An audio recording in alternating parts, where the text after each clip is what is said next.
What is your out of state property qualities checklist? So you're buying as a non-resident. Middle of nowhere, really good property values, good genetics. Genetics is a big one. I want to see what those 2 and 3 year olds look like. I don't care what the mature bucks really look like. I want to know what the 2 and 3 year olds look like, because then I can tell you what it's going to be later. And most properties, even in the great areas, you'll buy stuff even in great areas. And my buddy's I don't even have a buck I'm going to hunt this year. Well, so you got to grow them. Are your genetics good or not? Nutrition, genetics, no people, great value for the property. So I want to know I'm getting the most bang for my buck. If I got to drive a little bit farther and it's a little less inconvenient, but I can get a far better property, far bigger property, far better value, I'm driving that further back. Welcome back to the Land Podcast.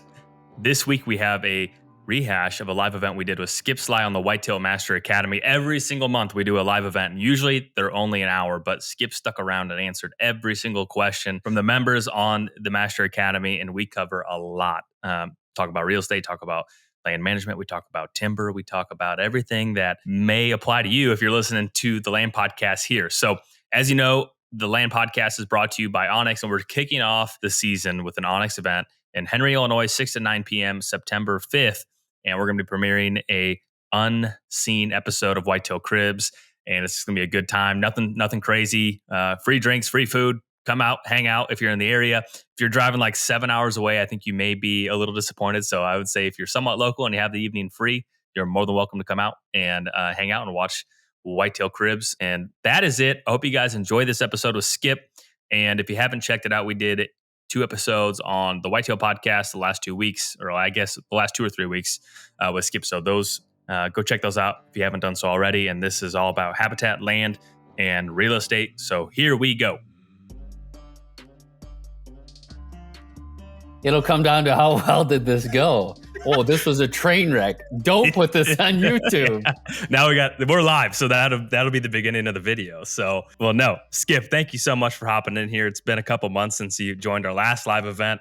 I think you enjoyed it. I know the people that joined along and asked questions really enjoyed it too. And we have a queue of questions already. So, do you want me to introduce you anymore? Or are you ready to go?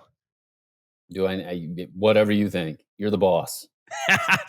Well, everyone should know who you are, and I feel like if you have a habitat question, it's unfortunate. I should correct the record then. Okay, go ahead. No, I'm just kidding. Go ahead. A lot of real estate experience, ton of habitat experience, food plot experience. Basically, if you're facing an issue in relation to land and whitetails, hopefully Skip will be able to help you out. So if you haven't added your question already, go ahead and do that. We're going to hit the ground running, and we're going to throw the first question on here, and I'm going to pass it over to you. Here we go. It flashed up for 2 seconds, but I still have dirt in my face from mulching today. All right. Can you read that one? Can you see it?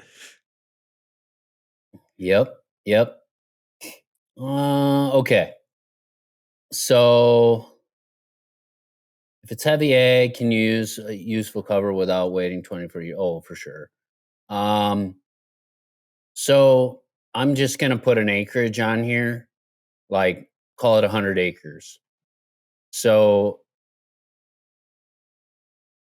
I would say like 100-acre farm, if I could mix it perfectly, it'd probably be like a blend of maybe 60% timber and 40% tillable. Now, you can't be just so fussy that you're like, I'm just waiting for the unicorn farm. But I would want it so it isn't just one chunk of timber and one chunk of tillable. And it's like, split, perfect. And I'd want it kind of meandering and mixed. And I would want like a nice part that you're like, that's forest, it's woods, I can't see through it, it's a big block.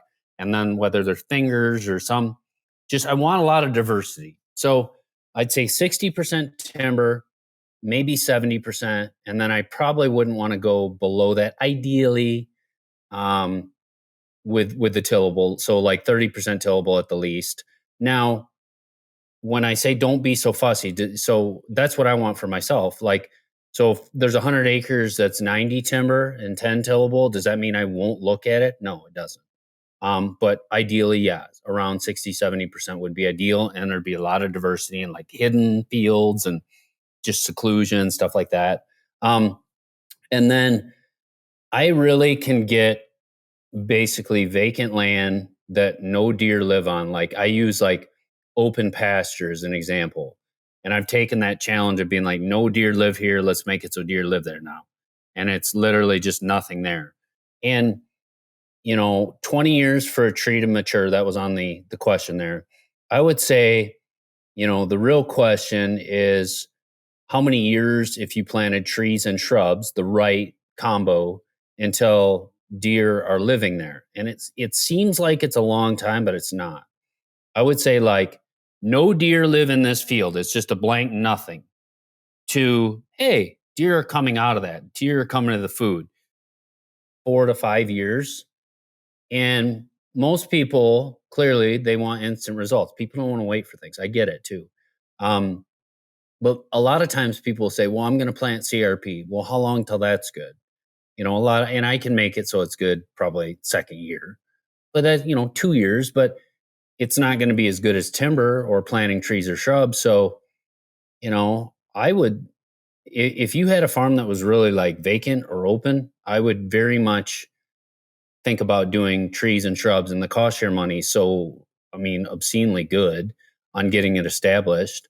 That it's actually worthwhile if a guy can take that on. But yeah, I mean, the real answer and the more realistic answer is just to buy existing timber.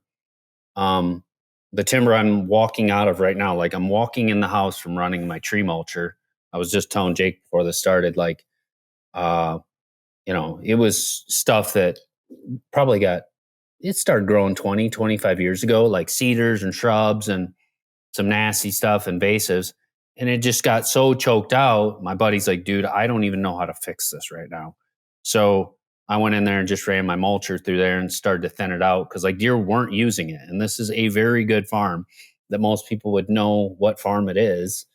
Um, and I just like made it so hey, deer can actually use that, and I literally did that today. So, any forest to start is so nice, and any if there's already timber starting or any kind of regeneration, like if I let stuff sit idle for about 3-4 years, it'll regenerate, and all of a sudden I'm like, holy cow, those fast growing, like we have shingle oak.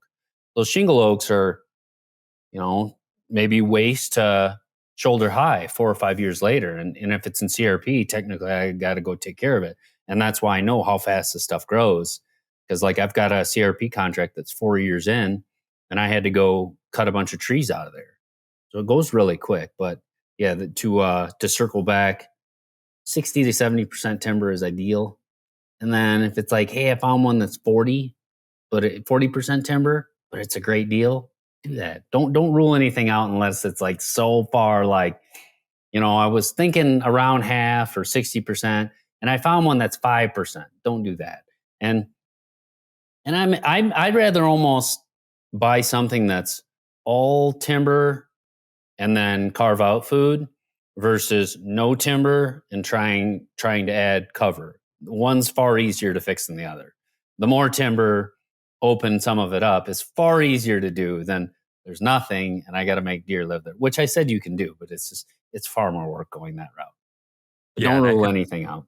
that conversation's a whole can of worms because I have follow up questions, but I want to be respectful of everyone that is putting in their questions in here. We have the next one on here. Can you describe the setup and terrain where you shot your buck last year, including nearby bedding areas, transition zones, food sources, zip code, social security number? I'm just kidding. But Ryan Springer's a great friend, and I think it's a great question. So, sure. So this deer got pushed out a mile from his core area where I'm like, he's going to get shot here. And these are the people that are going to shoot him. It isn't going to be us or me, or, I don't care who shoots him. Like on my family, if my brother shoots him, fine. If my son's not allowed to shoot him, but the adults, I don't care who shoots him. But going into that season, I'm like, oh, the neighbors are definitely going to get him. He's on their farm 80% of the time. And he'd been on them 80% of the time for like 5 years, and all of a sudden he just gets pushed out of there. I won't make too many comments around that. I'll carefully choose my words here, but he got pushed out of there And all of a sudden he's a mile away where he's never been before.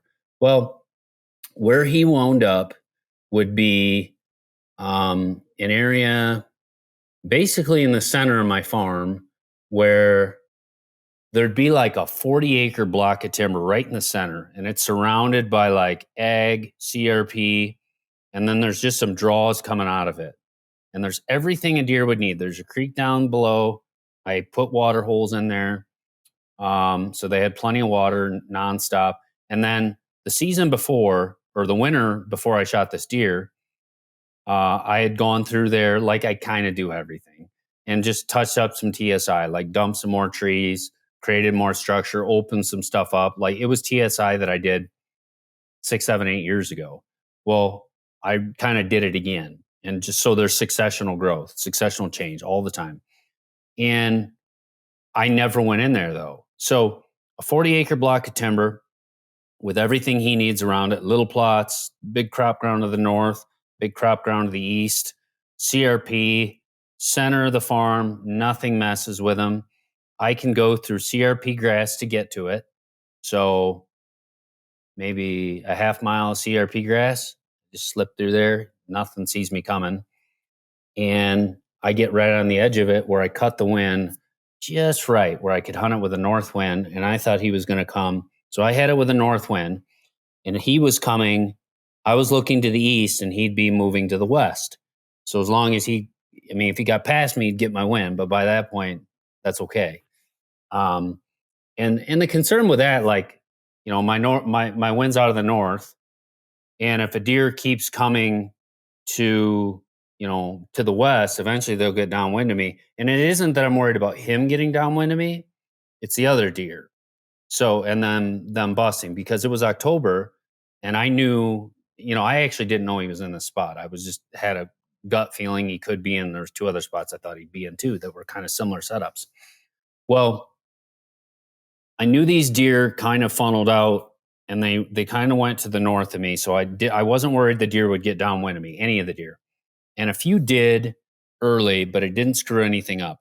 And the point I'd make on this circumstance, where it's like really important that the deer that come out don't get spooky and like create a bunch of havoc, is, in October, I knew wherever that deer was, if he's going to come out there, that means he's bedded probably 200 yards away, 300, 150. I mean, it's a very close game. They don't move much. And the deer where I'm like, I know where that deer is, I know where he beds, pretty close, pretty good idea. I've hunted deer like that a lot in October, and their movement is so little, hundreds of yards. So I just say really, really thick, nasty stuff, which people go, makes sense for a 7.5-year-old buck. Everything he needs. And just in the middle of my farm where that deer hadn't experienced a person in there, or any deer in there had experienced any kind of human pressure for 6 months, since I was sawing in there. I think that was literally, maybe I think I dragged a drill in there. And I had a rub post on another part, and then I had some water holes at some different spots. But for all intents and purposes, there was no people pressure in there for 6 months. And I got in there one time, first hunt, never works like this. But this time it did. Well, occasionally it does. We've had pretty good luck on opening day bucks. When you say he spent 80% of his time on another farm, was the other 20% on you, or was it 10% on you, would you say? No, 20% on me. But so let's just say the borders were real simple. So here's my farm right here, my hand. And then right here is the neighbor's, way up here. Well, he would lightly come into the north end of my farm. Pretend that's north. I know this is really bad illustration, but pretend that's north. He'd come in just like 100 yards, and you'd get him on one camera. Well, I knew he was up here all the time. So I'm like, the chances of me getting him are so little. And I was just waiting for the phone call, like, yep, we got him. I'd be like, cool, man. Congratulations. That's what I was expecting. Yeah. And then he would come by that camera though through September, and I knew he was there pretty consistently. So I'm like, well, he's in the area, but still, I know he's going up there. I knew he was. But about right the first part of October. Coincidentally, our season opens October 1. October 1, 2, 3, 4, 5. He was on the camera all the time. And he wasn't on the camera at all. I have a feeling why. They were so excited to hunt that deer and maybe hunted it a touch too early, is what I'm reading between the lines here, which we don't know for sure. Maybe. All I'll say is old deer are really, really smart. And it's really easy to screw them up, especially in October. And, I'll leave it out,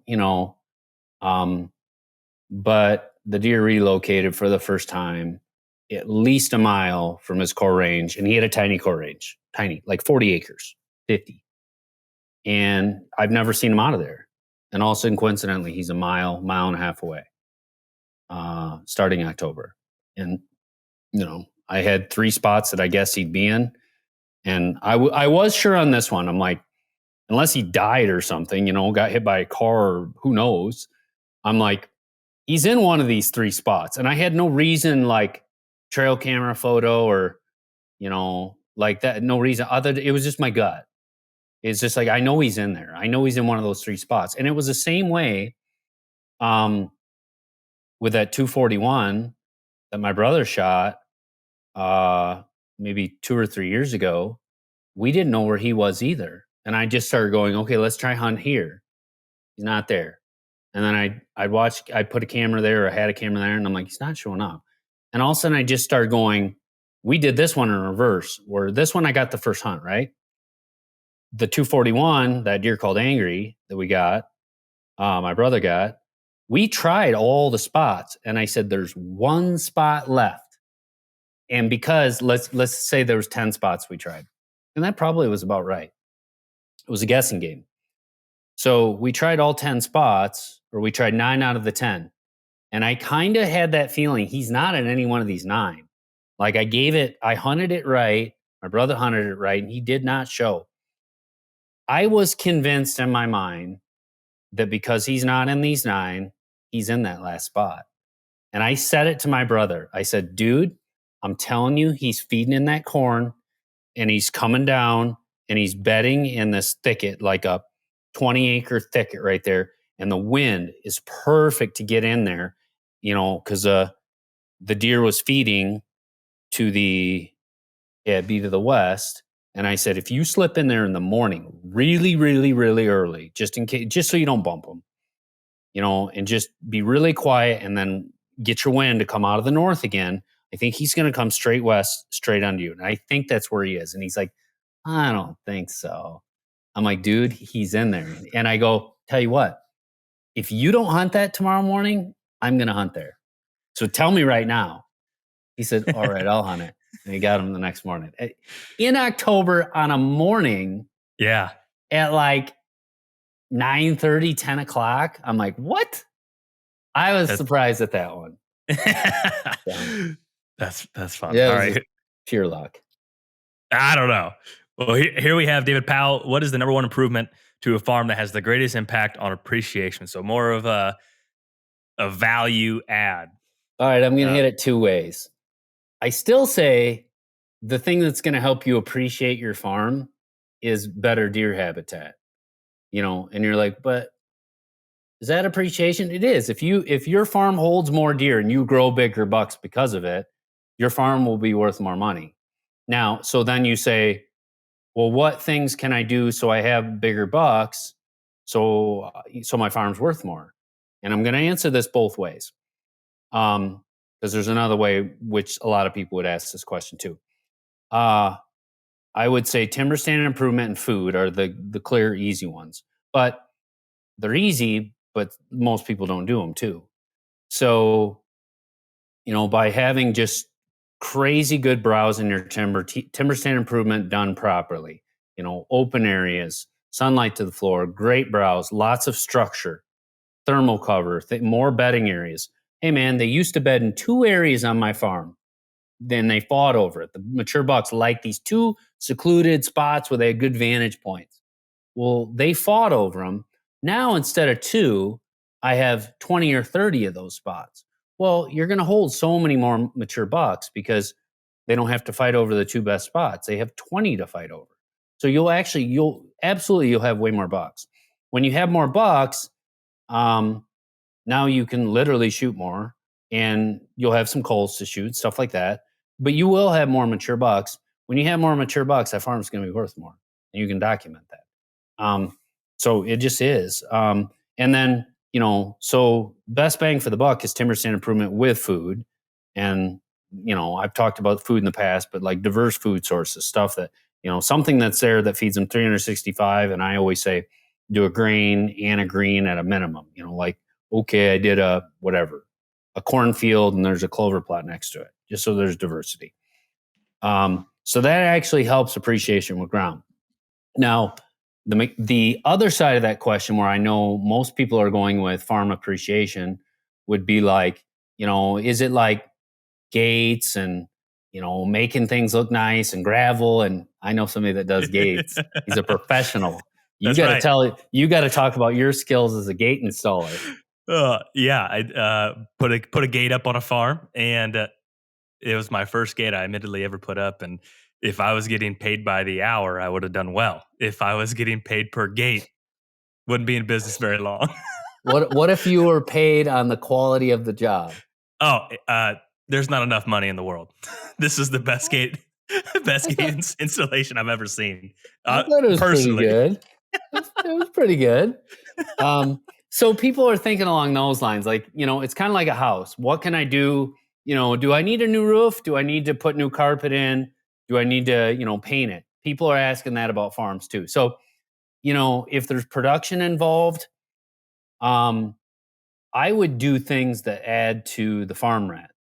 So if you're down in Kansas, this probably isn't going to apply to you. But if you're in like a good ag region, the farmer is going to say something like, on most deer farms, he'll say something like this. There's a lot of wet spots on this farm, and there's a lot of areas on the hill where the water doesn't work right. And, I got these washouts. Well, if you fix all those things, your farm rent goes up. Hey man, if you put in, like, I pattern tile my ground. If I have bottoms that don't drain right, I pattern tile those. I get my money out of that every time. It pays for itself in dividends. So I put in, $1,000 an acre into pattern tile, a good tillable.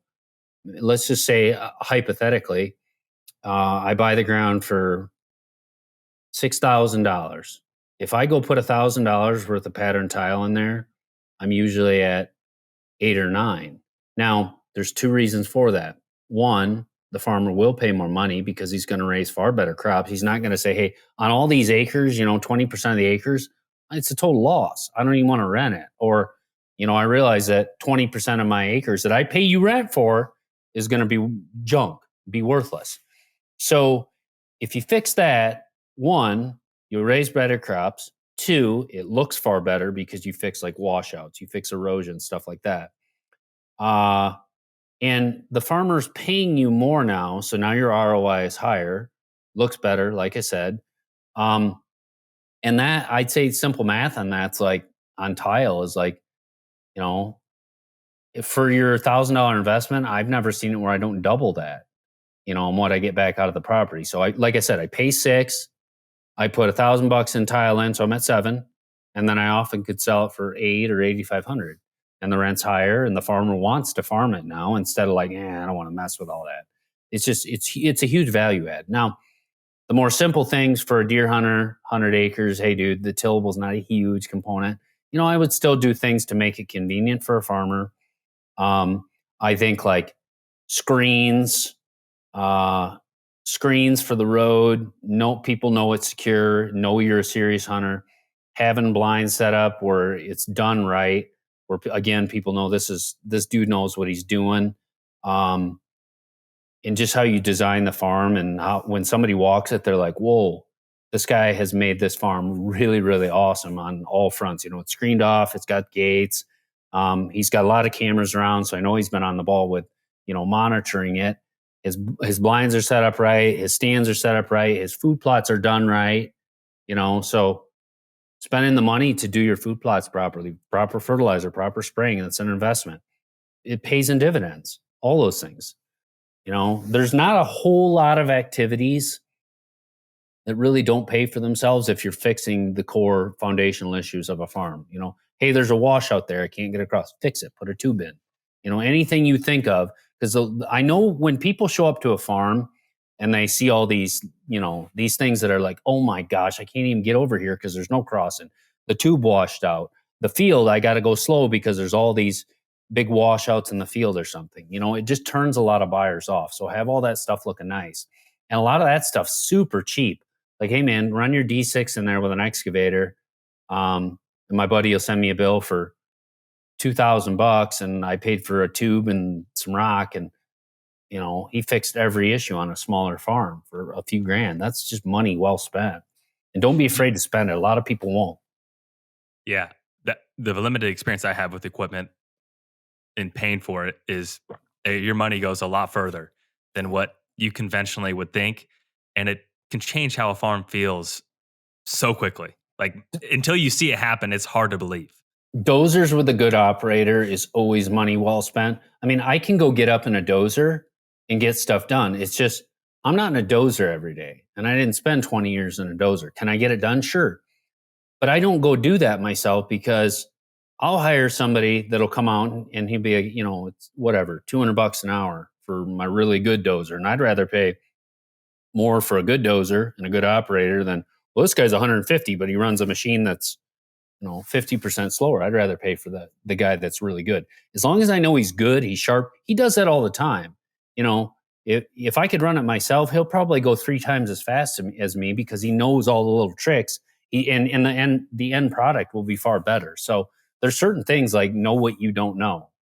And it's like, I can run a dozer, but I can't run it at his level. Not even close. He'd run circles around me. So those are things I just hire out.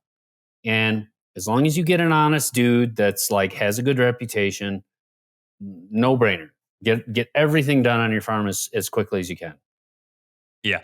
So have more deer on your farm, make the habitat better, and then don't be scared to make the capital improvements that a lot of people might be scared to bring out the checkbook to where like the horror story of a guy that does a huge addition on their house that he wanted for a very specific reason. Like, I don't think that translates with farms where it's like, oh, I made this really cool garage or this really cool showroom because I love to play billiards and this is a billiards room. Like, do you think that's not transferable? Yeah. So like the weird projects that's like that guy sunk a fortune into that. He's not getting that back out. That's like 1 out of 20. And the 19 out of 20 is the dude that did nothing. And all these things need fixed.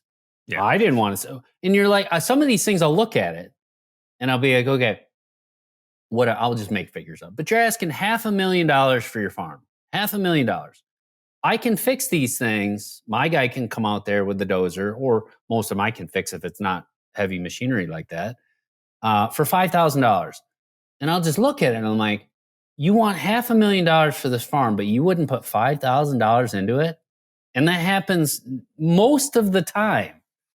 And even the tile example, where like, I'm like, you've owned this farm for 30 years and you've rented it out for 30 years to this farmer. Yep. And you never put tile in thinking about this 30 years ago. Well, no, he still pays me cash rent. Yeah, but he's paying you 180. Had you fixed it, he'd pay you 250, 260. Yeah, but it's still 180. Yeah, but dude, if you just fixed that tile one time 30 years ago, you would have had $70 an acre this whole time forever, and you'd be way money ahead, and your ground would be worth way more money. They don't care. People don't think like that. Majority don't. Majority are like, no, I'm not doing it. If you want to know where property boundaries are for public or private, you want to develop a great plan for your farm, document perfect access to a blind, to a tree stand, carve out and measure food plots, connect your Moultrie trail cameras to an app that shows exactly where they're at and you can look at the feed for that specific camera location, then Onyx is something you need to check out. It is the only mapping software I use when it comes to deer hunting. I've tried other pieces of software, different apps, and I always go back to Onyx because I think it is the most comprehensive, easy to use, and robust mapping software there is when it comes to hunting and land ownership. You want to send a pen to a friend, boom, send it to them right to text, opens it up. Maybe you have notes, maybe you have pictures on that pin, transfers all of it. You want to send a whole entire folder of a plan that you mocked up, you can do that on Onyx. So be sure to check out Onyx. They are a huge supporter of the Land Podcast. They allow us to travel around and talk to some folks that can give you really good insight and good information no matter where you're at in your process of buying land. Let's get back to the conversation. Well, next question here. That was a great question. We have... Okay, talk clover with us. Does it have to be mowed so many times a year only to clear out weeds? And do you try and get a mowing in prior to season to promote growth? Read a few articles debating the forage of quality of mow versus no mow. So this is a good question, and there actually is a lot of subjective parts to this. So, one subjective part where it might change my opinion some is like this year when our rainfall is just crazy. Well, the growth is actually like insane. And if somebody's like, when do I not mow for sure? And I get the debate on not mowing, period. And I get the debate on clipping, high and, this ratio. Some people like to do it more than others. But like if it's super dry out, like most seasons. So if I was doing this discussion 9 out of 10 other years other than this year, like right now today, I'd be like, nobody's going to be mowing because it's hot and it's dry. That's how clover will get killed if you mow it when it's hot and dry. And some of it gets so hot and dry with the droughts that it can die anyways, especially whites. So that's been a real problem. So, just first and foremost, if it's really hot and it's really dry, drought, that's high stress for clovers. Clovers are a cool season legume. They do not like hot and dry, so leave them be.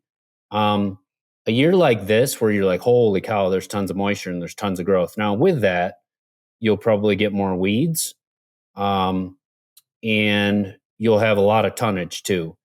And it doesn't get like rank like alfalfa does. My alfalfa, if I don't clip it, will start to get real kind of woody, stemmy. It just loses how lush and tender it is. So that's why I clip my alfalfa or bale it or whatever. Clover isn't quite like that. In most clover plots done correctly, the deer will actually usually mow them for you. And I see this, like I'm out there every day. So I guess I'm a little bit of a nerd with this stuff, but I look at it every day. I'm like, mow it for me. And if your plot's too small, they'll mow it down and you get into season and you're like, it's eaten to that. Your clover plot needs to be bigger. And you definitely didn't need to mow because the deer did it for you. Now, if you get on the other side of it, like the clover plot's giant, they can't keep up with it, which I'd rather see that, too much food than not enough. But clover plots absolutely can get nipped down to nothing. I see it quite often. So when it's the big plots, I personally would just mow like a couple times a year if it really needs it. And if it's just like, woof, it's so much growth, I just will clip the tops off. And maybe before season, I'll just give it a light haircut, like as long as there's moisture. Like call it like August 15 or something. I might give it a light haircut. Let's just say it's this tall. I might just take the top off barely. I'm kind of splitting hairs. If somebody said, I want to do no mowing at all, and I would say if the deer are mowing it for you, then you don't need to. And if you did no mowing at all, I personally would just run over it with herbicides. If you have weeds, grass, and broadleafs, once or twice a season. So 2,4-DB and clethodim. Yep. And 2,4-DB and clethodim and crop oil. And the Buterac or 2,4-DB gets a little expensive because a lot of these weeds, especially right now, and if you let your weeds get too tall, you got to go high rate. Like, oh, I got pigweed or water hemp or mare's tail in there or something. Or I didn't get it when the weeds were like this. Now they're like this. Now you got to go full rate, which is 3 quarts. So which isn't that big a deal. If somebody's like, well, I got a 5-acre clover plot, which I'd say is very big, bigger than most people would have, you're still talking not a lot of money. Or, hey, I have a total of 5 acres of clover, 5 1-acre plots, big deal. So you got to run 3 quarts an acre on all 5 of the plots. It's still not a big deal. And it does a great job. And if your weeds are big enough, there'll be some that it won't kill it, but for clover, again, it's not that big a deal. If I have a little bit of weeds in my clover, I don't I don't get bothered by that. But also, I have so many that I can't I can't keep up on them either. So I may be a little bit actually neglectful of my clover. They still eat it. They still eat it Put and it hang this out. way: if you put the right clover blend, which I have down, and to some extent that's splitting hairs a little bit. The biggest problem is when people put the wrong clover blend, and things are like, well, I went heavy on Berseems, which is an annual, like whitetail imperial clover would be like mostly Berseem clover. Well, that's an annual. And then next year your clover might be sparse because all your annuals are gone or the frost took them out. But really for the average guy, I would say this: if you spray it once or twice a year, clethodim, crop oil, butirac, and then you clip it once, I'd say that covers 95% of people. And if you are the guy that's like, hey, there's some merit to not mowing at all, and I understand that side of it too. There's pluses and minuses to mowing too. Mowing will, like right before the flowering stage, if you mow then, it'll actually get that plant to create some more nitrogen, get it ramped up again, and the nitrogen production will go up. When it goes to flower, it stops producing nitrogen, stops fixing nitrogen. So, but I'll let some go to seed and let it reseed itself. So mow one time, clip one time, maybe twice at the most, clip it high, and spray it once or twice. And I've never seen a scenario where that's not going to be like a legit clover plot 99% of the time. I like it. Next question. Is there something you could put together with a step-by-step chemicals for your corn and beans, burn off pre-emergent residual post? Yeah. We need to do a video on that because It's easy. Well, we can run through it easy. Go ahead. But I think go ahead. It's all so unfortunately. It's all in Iowa whitetail too, I'm sure. Well, it's all in this noggin. Like I can just my buddy, but so I'll rattle it off because it's like I know I've just done it for years, so I know all these things, and I'll rattle it off to my buddies, and they're like, "What in the heck? I don't understand any of that." They don't get it, and I'm like, but then they'll explain something to me. Like my buddies telling me how this clutch works in this machine the other day, and how he put this. I'm like, see, I said, remember how you looked at me with the herbicides? He's like, yeah. I'm like, that's how I'm looking at you right now. I don't get a word of what you just said. So I do understand that that's how people look at it. Now, yeah, it's really, really, I say it's really easy, but I mean, I've just done it for so long. So I'll summarize it right here. And then remember, one, you can go to Iowa Whitetail, and I probably repost that cocktail 50 gazillion times on there. And then also you could technically, I don't know if you can or not, but rewind this video and just re-listen to it. But so corn, you're going to want to, there's a couple ways to do this. I would burn down with Gly, call it I'd go heavy, 64 ounces to the acre. And I would run 2,4-D at burn down, like LV6. And this is where I'll lose some people, but just so maybe rewind this, or I'll put it in the notes. Okay. LV6 is 2,4-D. It's a formulation of 2,4-D. So I'd run like 16, maybe 24 ounces of LV6, which is just 2,4-D. And that's probably what you'll get. And when I burn down, you could run it all at one time, and I probably would. So I'll run Gly 2,4-D, which are post-emergence, which kill everything that's growing. Then I put my pre-emergence in there too. And so if somebody rewinds this part, same cocktail, just run one burn down. So 64 ounces of Gly, call it 16 ounces of 2,4-D. I'll run about 2 quarts of atrazine or simazine. For 99% of the people listening to this, it'll be simazine. I'll run 45 ounces of metolachlor, S-metolachlor, which is dual 2 Magnum Brawl, and we'll put these in the notes. Very common herbicide. Every co-op has it.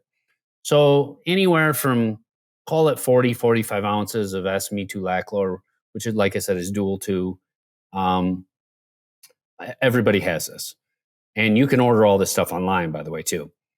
And then I think it's 5 ounces of mesotrione. Really important. I see that one getting skipped a lot. No farmer is not applying mesotrione, okay? No farmer is leaving mesotrione out. They're not. So put 5 ounces of mesotrione in. So we got 3 pre-emergents now. We got simazine or atrazine, either one, 2 quarts. We got 45 ounces, roughly, of metolachlor, which is dual or brawl or whatever. And then we have 5 ounces of mesotrione. Those are 3 pre-emergents. Our 2 post-emergents were Gly, 2,4-D. So that's 5 things. 5 things. Burn down, ideally a week or 2 before planting on corn, because you need rain to activate the stuff in the soil. Plant your corn after the rain and after it dries up. And then I would still plan on one more pass. I would still plan on one more pass, even with, you could do Gly, just Gly, and get it before the thing, because it's most likely going to be grasses coming in, unless it's wet ground, which degrades herbicides and creates more issues.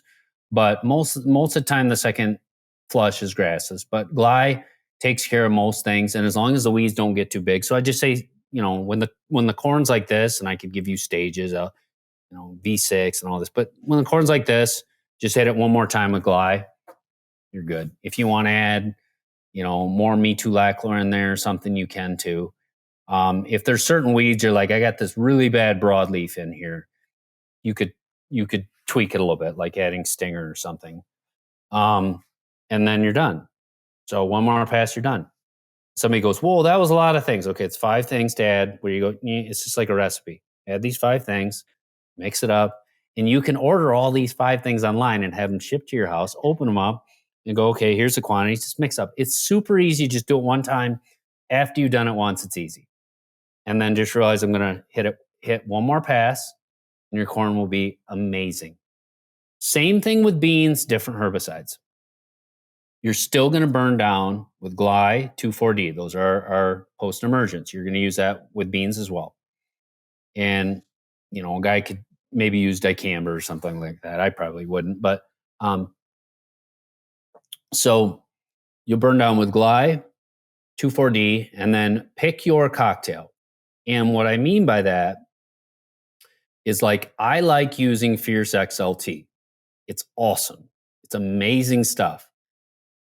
There's a few people that, maybe it makes them a little nervous because it's a pretty potent herbicide. But it has, I think it's 3 things in Fierce XLT, just all mixed together. That herbicide is fantastic. So that's actually 3 herbicides in one.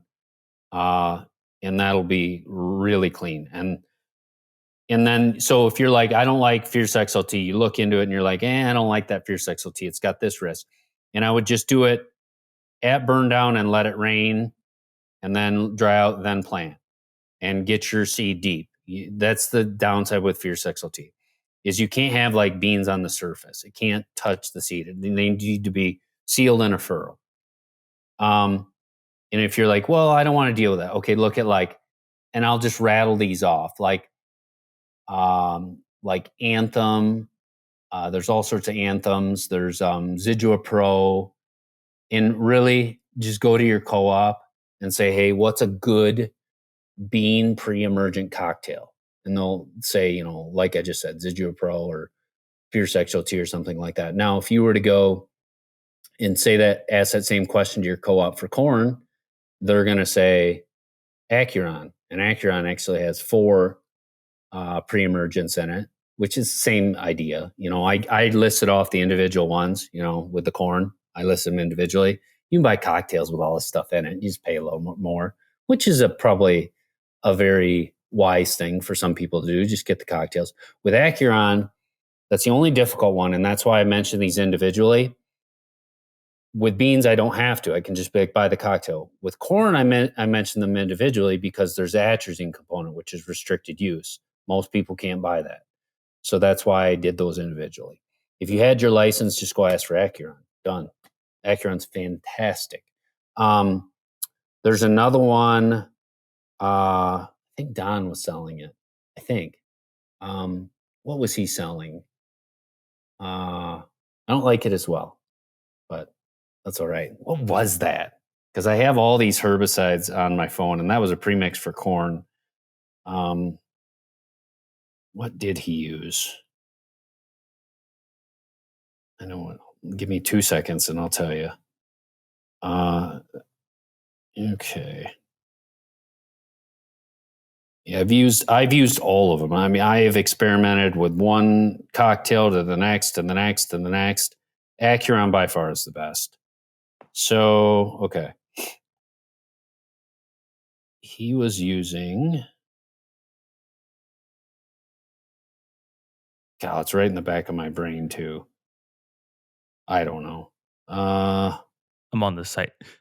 I'm like the classic kid in chemistry class when people start talking about chemicals of like, send me the links and I'll just buy it and tell me what Yeah. to do No, here. that's the easiest because Yeah. I get that's how people are. Like, just tell me, make sure. That's why I'm spelling them out. I'm spelling the quantities out. And I'm saying you can buy these things online. Mhm. It's super, super easy. I don't know. I can't remember what he sold.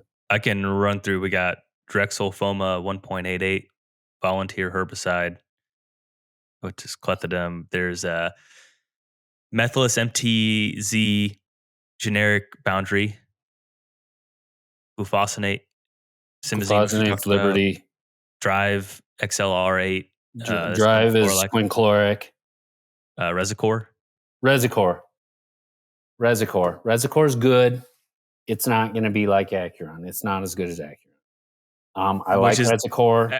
Acheron is one you need to have your chemical license to get. Yes, and Resicor is a way around that. Well, if they were smart, like the chemical companies or somebody who's planning, you'd say Resicor is missing atrazine, and it's a big weak spot. Yeah, it's missing atrazine, and they try and make up with it another way. Well, you can add simazine to that on top of the Resicor and actually have really good coverage too. So there's a lot of ways to get this done.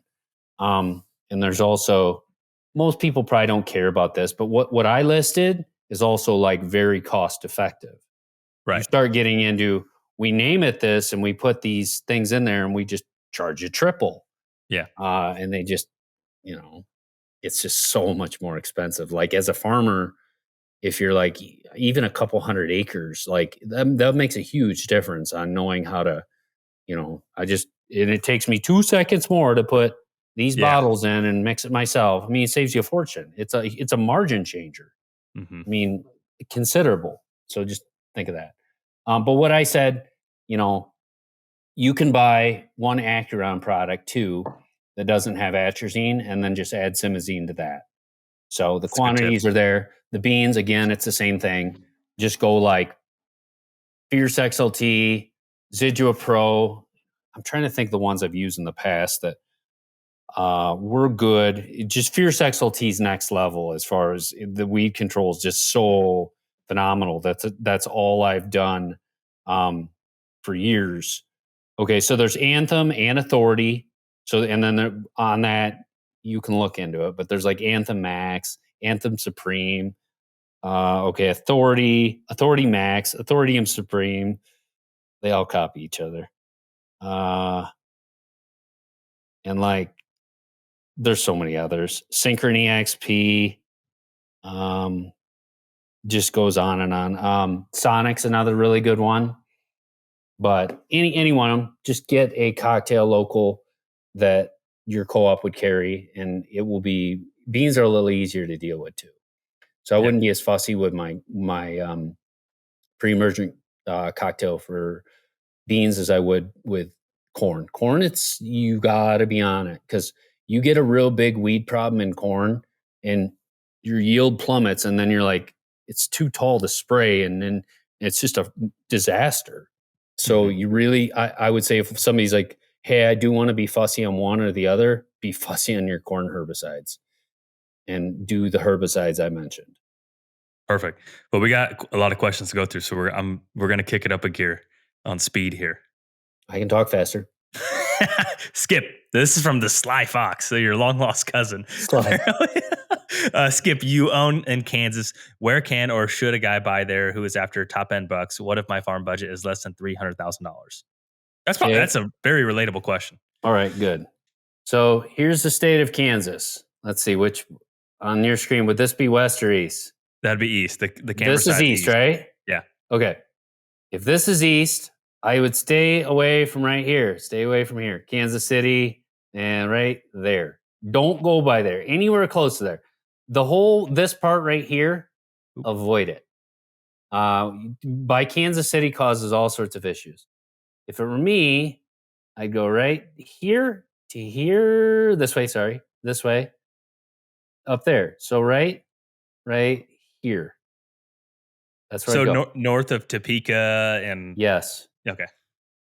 Yes. Now, I also like that because it's a closer drive for me. Obviously, I had a piece over here, right here, that was very good, but it was a further drive.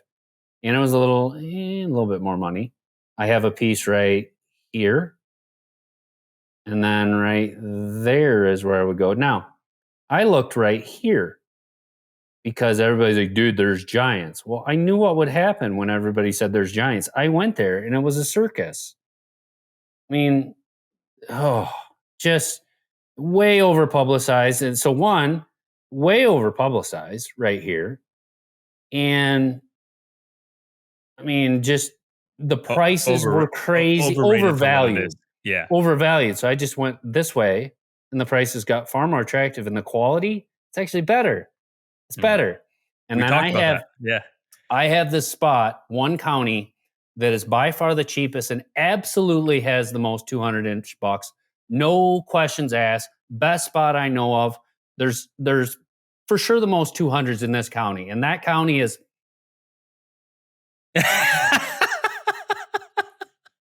and so yeah, if you go to that county, they're definitely it's the best in the whole state, period. That spot though. You have to be right in there.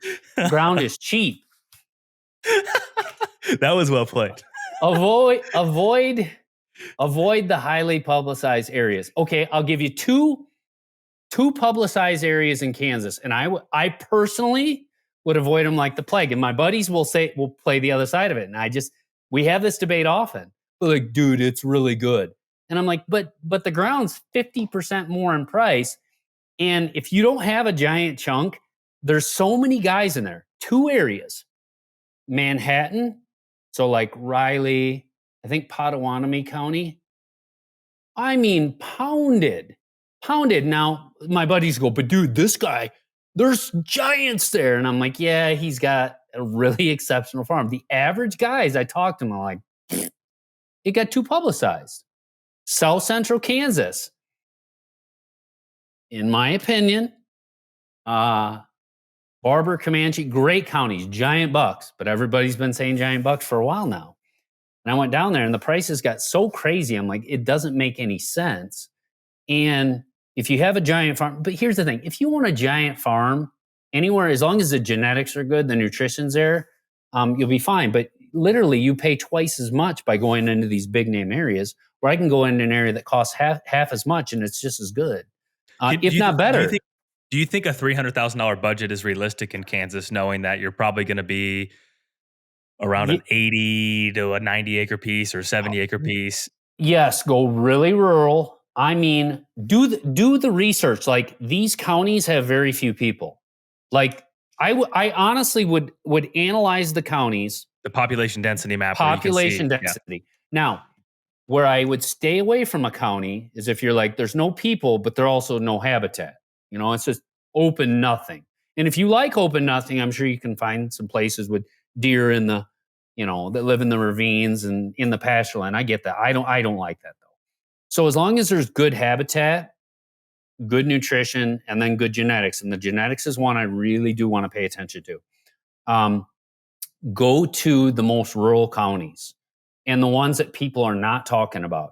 And people think like, he's full of it. He's trying to get me off of his secret spot. Not at all. This is absolutely where I'm buying land, where I would buy land. And people are like, well, that area, people aren't talking about it. I got to be in these 3 counties that guys are talking about and pay twice as much.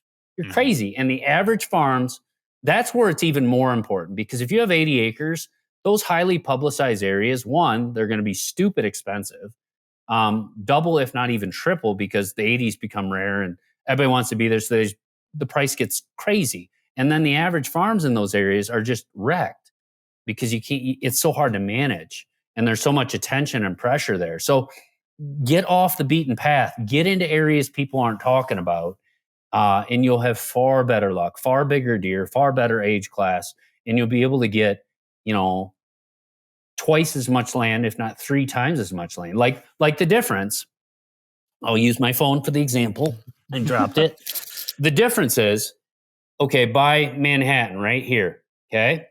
If I go buy an 80 by Manhattan, it probably will be like $45,000, $5,000, $6,000 right there. If I go this way, like 60 minutes, 90 minutes maybe, I could probably buy something for $2,500. $2,500, and there's some rainfall differences and data. This is minor stuff though. $2,500 or $6,000, and this will have bigger deer, better age class on average, because it's not so piss pounded like this. So literally, those little things, like 60 miles difference. If I can buy twice as much land by going a little bit different area, that's what I'm doing myself. Like, I want to find those areas, and I want to find the areas that nobody is talking about, and I'll develop those into the places people talk about. Yeah, but by that time, if I do that, maybe the only reason I would do that is like if I'm going to sell it, and people sniff this stuff out. If you put a big farm together and you make it awesome, people will probably sniff it out. But then here's the deal. Here's the real reality. On a serious note, like, hey, I put together a nice size farm, whatever, 300 acres, 3,000 acres, 30,000, whatever it is. And it's in this area that isn't so well known. And I know, it doesn't get a lot of attention, but look at my results. And, here's all the trail camera pictures. Here's what I've done. Here's what we've shot. Like, oh, it's better actually than the farms I'm looking at over here. Those results will speak for themselves, and they'll translate into people going, now I'm open to that area. And there's so many guys, I talk to them all the time. They're like, I need to be in this county. Well, there's one over here. No, I got to be in that county. And they think like the whole county is great and another county's bad. It's like, listen, dude, even in the good counties, it still comes down to what is your neighbor doing or not doing. And in the counties you won't buy in, it's still neighbor. As long as the genetics and nutrition and habitat are there, it's still, I don't care what county it is. I don't care what state it is. It comes down to your neighbors. It doesn't matter that that county produced the most B and C bucks. You could be next to a lunatic, or you could be next to somebody who's great as a neighbor. It's all neighbor. Forget the county. Totally forget it. And I purposely don't go to the highly publicized counties, because usually they're degraded, usually they're overpressured, and usually they're 2 to 3 times the price of what they should be. Yeah. We have, talking about neighbors, this fits in nicely. We have, what are your go-to tactics for property sides with lesser neighbors? Oh, man. Sell your farm. No. Man. That is your real answer, though. It is my real answer. But that's extreme. And people know when you're like, okay. So I always give 2 answers when it's like, okay, I'm the lunatic with how I do things. And I don't just, by the way, just for the record, I don't just sell when I don't like that guy, I'm out of here. But if the neighborhood, like, I'm surrounded by nut jobs and everybody just like every deer I pass, like the whole state of Michigan, that's what I grew up. That's why I left Michigan. Like, I would go out and I'm like passing 1.5 old bucks, and I'd watch them walk away and see them get shot. Like, that happened dozens of times. You can't even pass a 1.5 old buck up here. I'm out of this state, leaving it. So this got ingrained in me at a very young age, to finally be like, let's throw in the towel here. But like one problem neighbor, I'm not going to sell because of that. So, I think it's a step-by-step approach. I think one, and I'm just going to say what sounds obvious, but go talk to them. Is there any fixing them? And listen, my neighbor does this, fill in the blank, or, oh my gosh, I have this issue. I hear this. I get this call, or the reason I'm selling my land, the neighbors. I mean, the comment neighbors hundreds of times a year. This is an issue across the country where guys are like, so dude, I want to talk to you about something. And usually I can just be like, let me guess, the neighbors. You How'd you read know? my mind. Yeah. It's the same everywhere. So if it's one problem neighbor, I'd go talk to them. If there literally is no getting through to them, like, dude, it's a lost cause. They're not changing. Man, you know, not putting food close to their border, trying to make a an access trail where it goes by their farm. So it just kind of trains the deer like summer chores. My access trail will go by that farm just for doing my chores. I need an entrance. That's the best entrance because it's by somebody who's a lunatic or a maniac that will shoot everything. But there's a lot of cases, and maybe not 50-50, but maybe a third where you're like, listen, all these bucks, if he comes onto my side, he's going to live. We'll pass him up. So then that neighbor can't be like, well, I have to shoot him because if I don't, the neighbors will. Well, he knows the neighbors won't because I told him and he can believe me. I'm not going to shoot that deer. So I just have that. Like, if you were thinking about shooting these little deer that you don't want to shoot because you think I'm going to shoot them, just understand that's not the case. You can never say because the neighbors will shoot them because I'm not going to do it. So I have all those conversations. Could we not hunt next to the fence? Could we not hunt on the fence? Every deer you shoot runs into me because you're sitting on the fence. Could we each get 100 yards off the fence? And, what have I seen done about this? I'm not saying this is what I do, but we've all seen the same thing. Okay, that dude's on the fence. I'll put a tree stand on the fence too. And I'll look at him and wave at him. Hi. It's just like, I don't have time for that. I've had other dudes that are like, the guy on the fence will put a cell camera, just facing the guy in the tree stand. I'm like, I don't want to deal with that either. Mm-hmm. And then the classic one, I just ran a high fence along there. And that's the nuclear option. And I'm not going to give my opinion on the high fence, but there's always two sides to it, And if it's like, I've heard it where it's like, I kind of understand it. So this isn't giving my opinion, but I've heard it where I understood it. Like, listen, man, these guys were sneaking onto my land all the time. I can't keep them off. They rip stuff off from me. They poach deer. They shoot across the fence. They're just a nightmare. And they do it. And I'm kind of get it. And then there's the other kind, like, that guy shot one deer 2 years ago and it just pissed me off. So I ran a high fence. Like, those are two different things in my mind. So just realize I'm not giving my opinion on a high fence. Just realize it's happening a lot more. And just understand it's the nuclear option. There's no coming back from that one. Like, yeah, maybe I'll try and mend things with the neighbor later. No. That's it.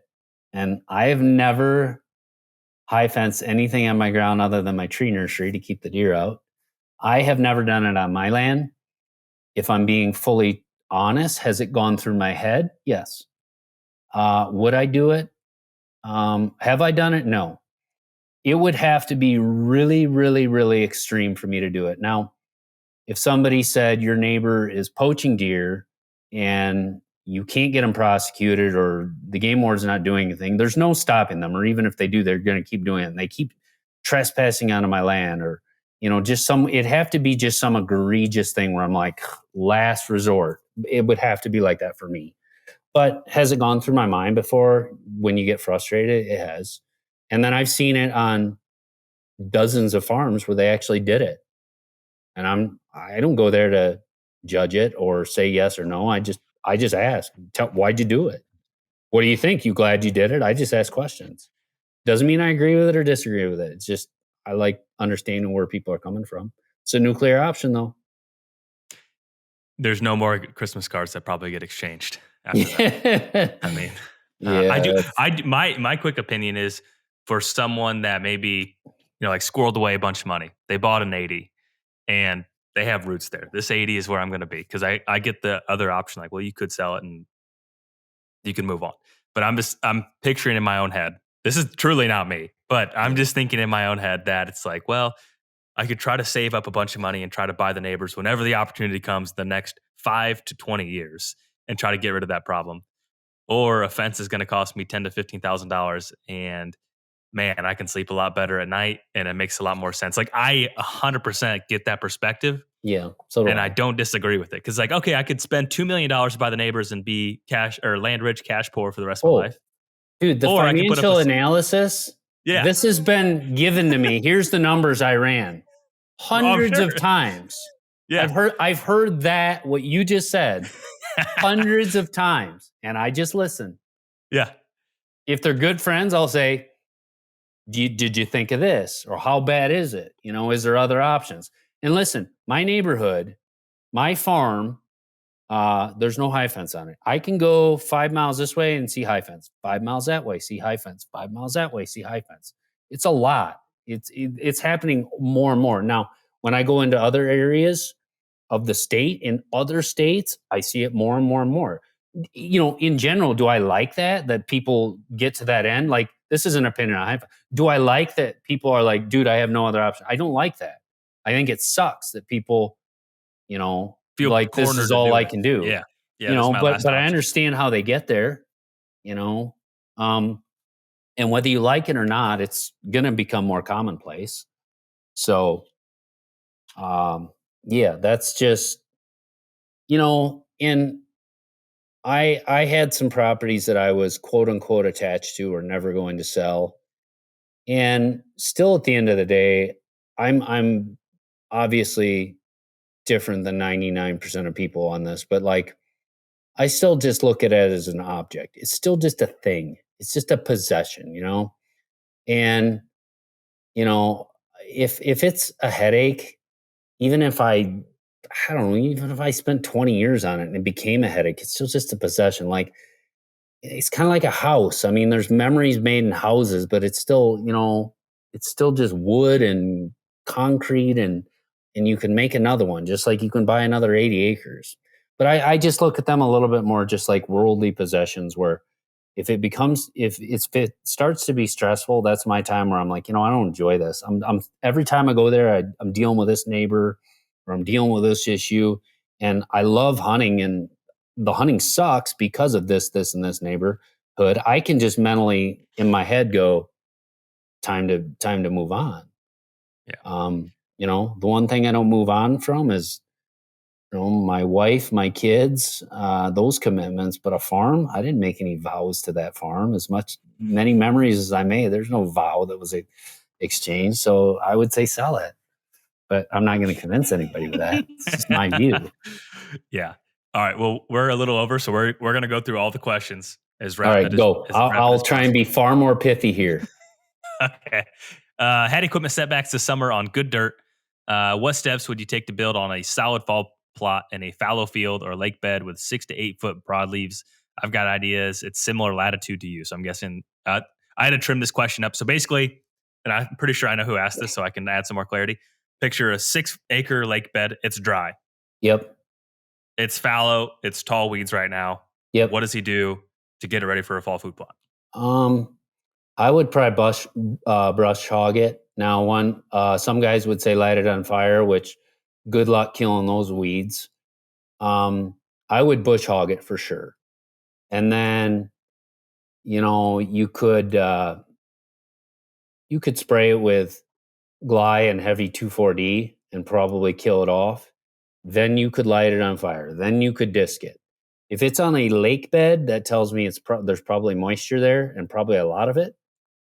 If it were me and it was that aggressive of a situation, here's what I would do. And I could give you 5 other examples, but because I said I'm going to be to the point, I'm only going to give you one so we can keep going. I would brush hog it. I would, I still would probably spray it later with Gly and 2,4-D or do it first and realize you're probably not going to get a total kill. And then I would disc it up. Just disc it up, work it up, cultipack it, plant it, cultipack it again. You know, if you did brassicas or whatever you do. So yeah, brush hog, disc, spray, disc, seed. Here's another Sly Fox.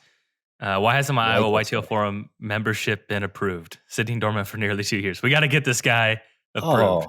Oh, so it does say on there, if you have any issues signing in, I put my own email address on there, which is probably a huge mistake. My personal email address is on there, and good gosh, that's created some issues. But yeah, just email me. Say, hey, dude, here's my username. Here's my email, my user and email. I can't get this thing to work. And all I have to do is go in there for 2 seconds, and it'll say, waiting confirmation, because the confirmation keeps going to people's junk mail. I already know what happens. And I just go, approved. Takes me 2 seconds. Shoot me an email. Really easy. Doesn't bother me a bit because I can fix this in 2 seconds.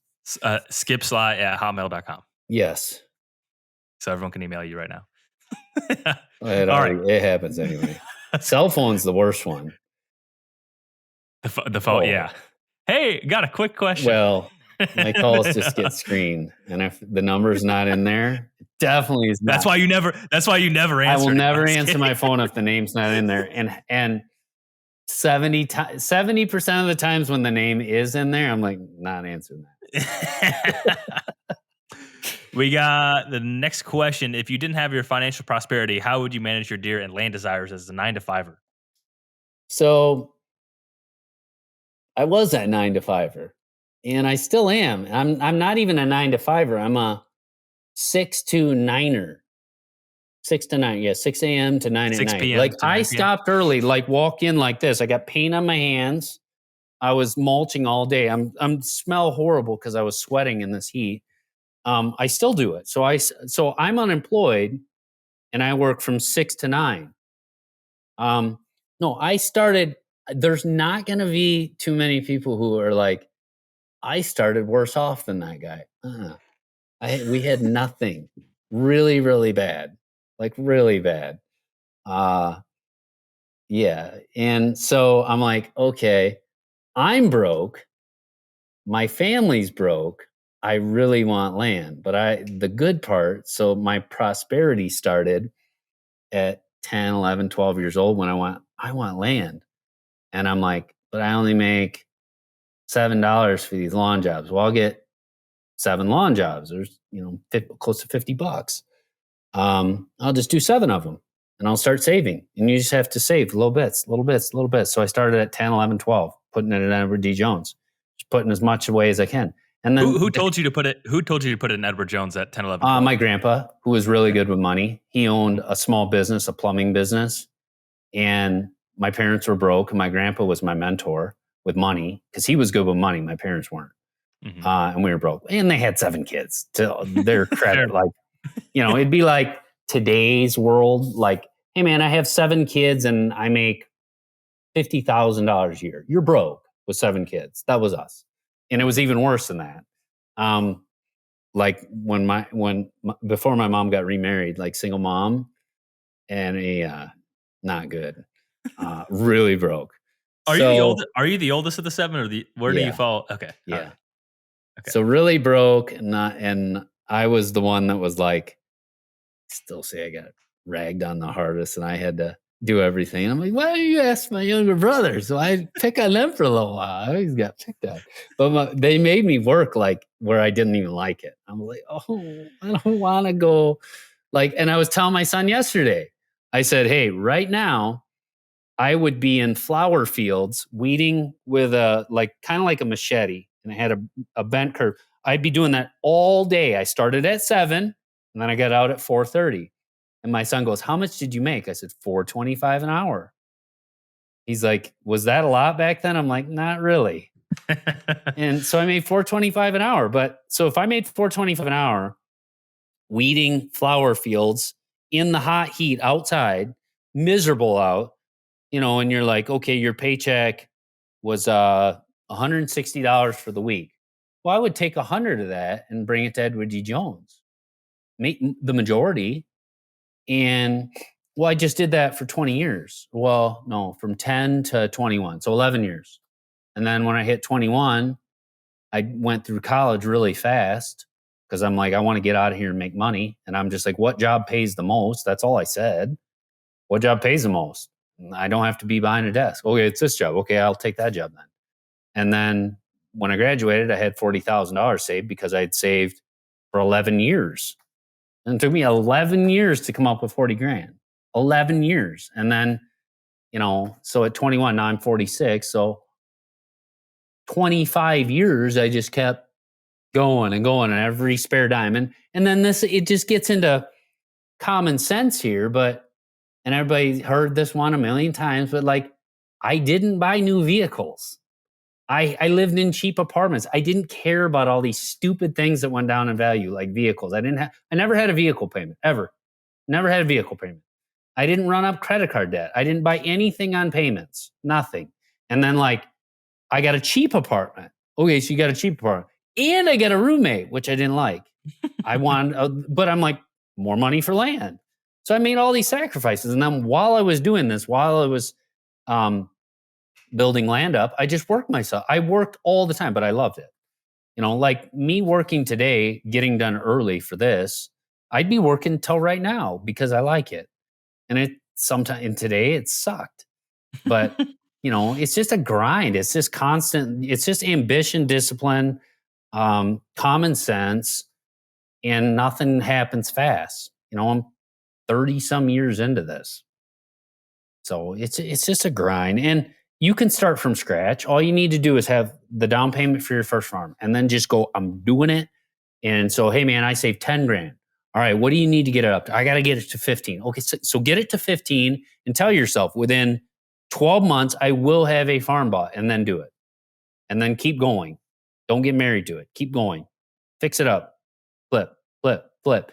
And like I was telling somebody, like my buddy that made $50,000 as a mechanic, never made more than that. He didn't make a lot, but he's like, I'll keep putting in the land. Like he has like 500 acres now in Iowa. And like I watched him from the very beginning, never made over $50,000. Never went to college. He didn't have any money and he has 500 acres, but he kept putting it all away and living lean and doing extra things. So very doable.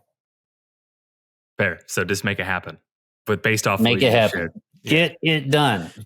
I just had bull-headed determination, which could have gone badly. Good thing you love whitetails. And the other thing here, my last little 2 cents is I don't drink, I don't smoke, I don't have all these bad habits that cost a lot of money. My buddy's like, yeah, dude, if I go to Missouri, I can save $2 on a pack of cigarettes. I'm like, you're bragging about that? How about don't smoke? I don't drink coffee. All these things that cost money. And probably, I do know they're bad habits. And I do know. And if I drank, it'd be a problem. It probably would be a problem. But I don't drink and I don't do all these things. I bet you there's a little bit of that. Like, why doesn't he drink coffee? Because people spend $7 at Starbucks. They spend, $30 every time they go out to dinner on drinks. And that's probably not the main reason I don't do those things. But a little bit, it's like, hey, I save a lot of money by not having these bad habits.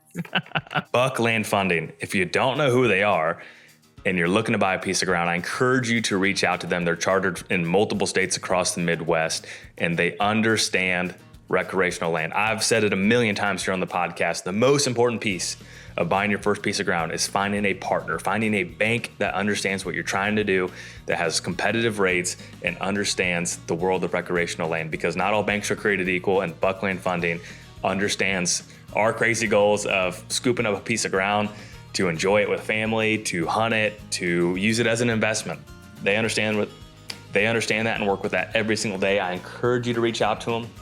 If you're in the process of buying your first or 20th farm, reach out to Buckland Funding at bucklandfunding.com. Back to the conversation. All right, we'll burn through these. Would you buy in Ohio if they outlawed baiting? Oh, absolutely. Now, I hope they outlaw baiting because it'd be the best state in the country. And then I hope they put a non-resident cap in place. So I'm like, I was going to buy there, but they made it hard for non-residents. And then maybe they say no non-residents. That's what I'd love for Ohio, to tell me I can't even buy it. Like we're locking it up just for residents. And would I like to buy in Ohio? Sure. If they outlawed baiting, that state would be better for everybody. But here's the real answer. Yes, I would buy there. I probably wouldn't, just because I'm getting old and I'm getting comfortable where I'm at. And Kansas is far enough. For the average guy, yes.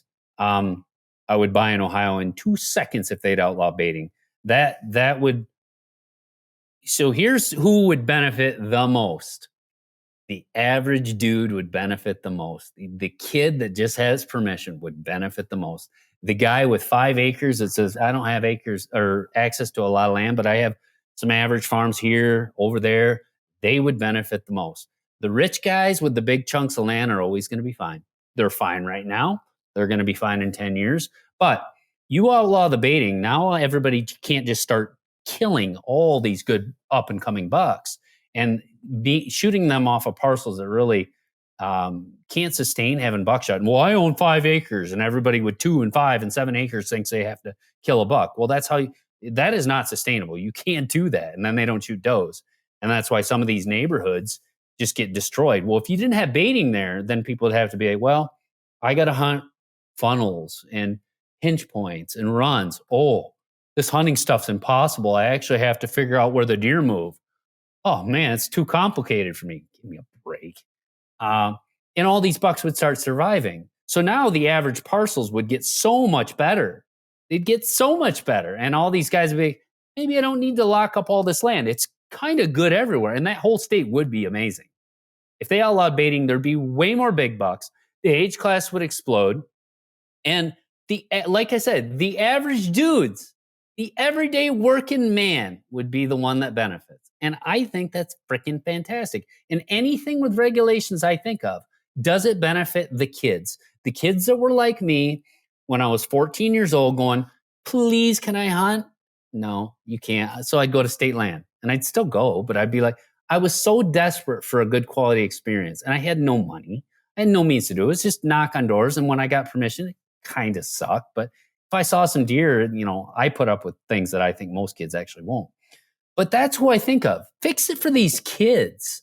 These kids are getting robbed of an experience. And the other thing, Dad brought me out hunting. He just dropped me on this giant corn pile, shot the deer. Yeah, I'm not going to, those kids won't stay with it. They'll quit. They'll be like, this is stupid. And I've talked to the kids. They're like, lame.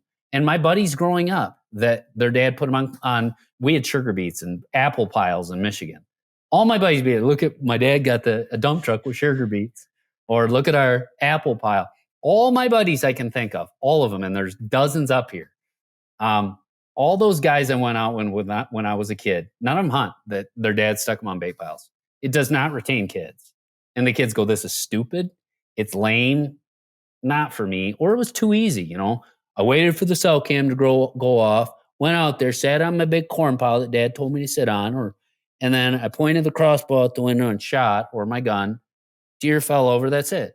They didn't do everything else that's so great about this sport. And they didn't have that thing that really challenged them where they're like, I failed. Then it works out and it's like, oh, this was so hard. Now I'm hooked. That's how you hook kids, not throwing them in front of corn piles.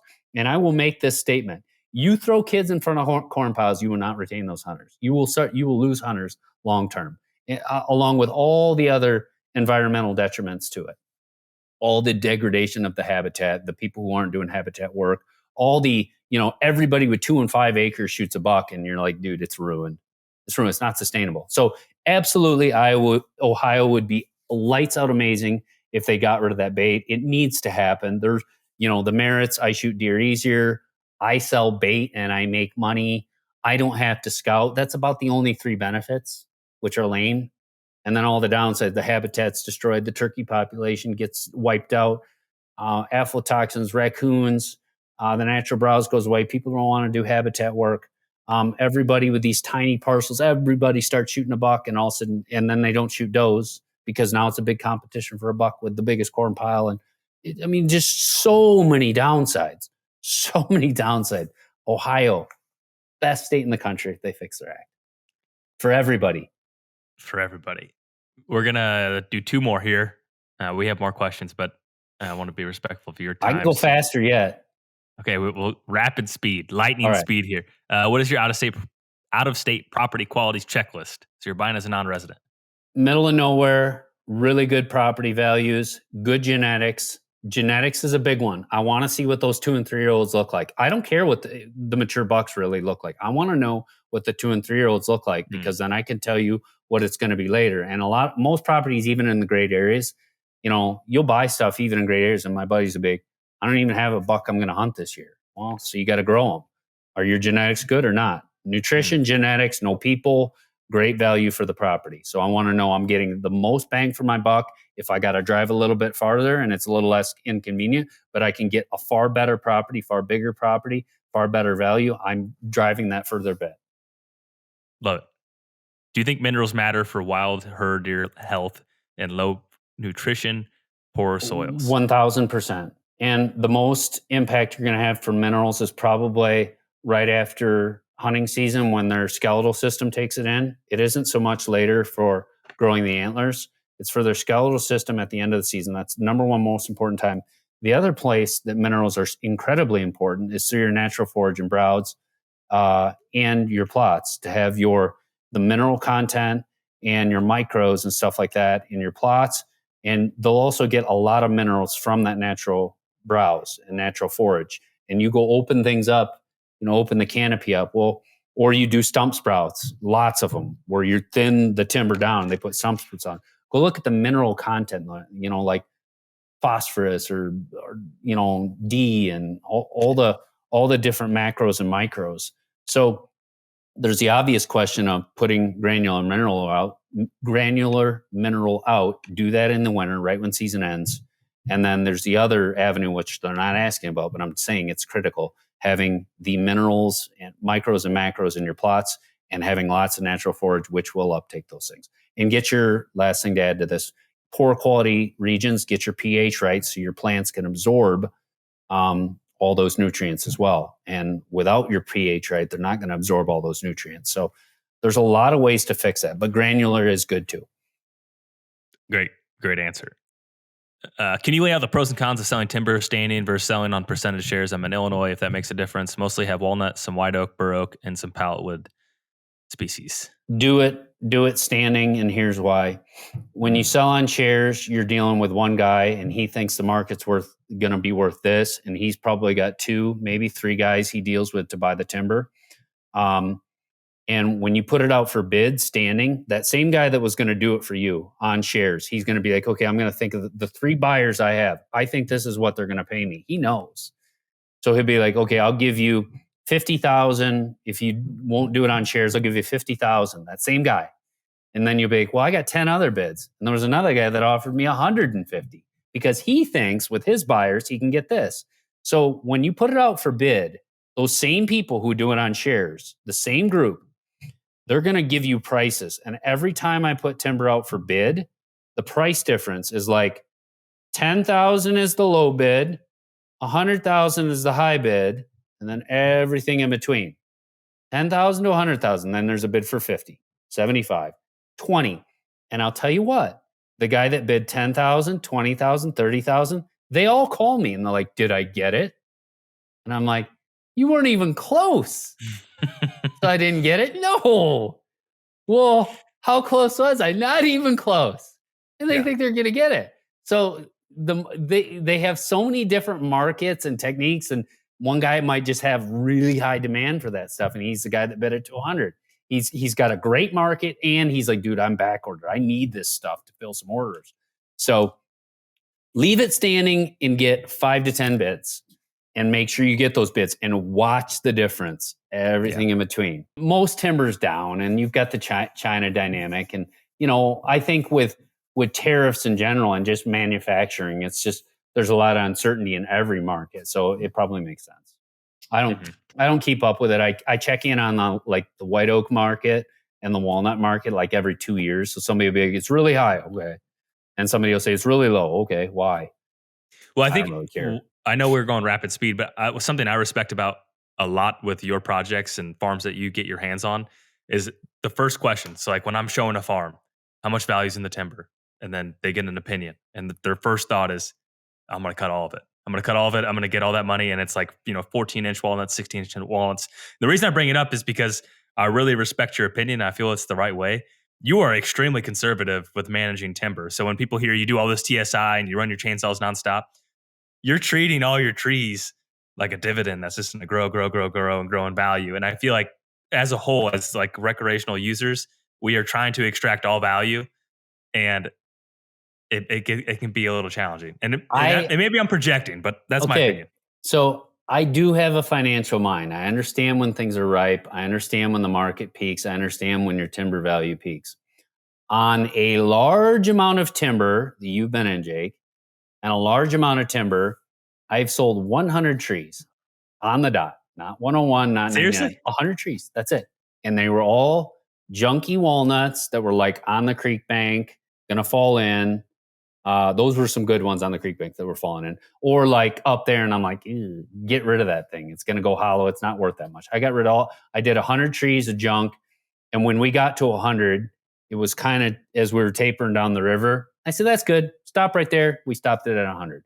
I could sell today, if the market was high, I could sell thousands. Now, and you want to sell it when it's ripe. And like, there's a point where your value goes up and then For it sure. starts going like that. I'm not going to let that happen. It won't happen.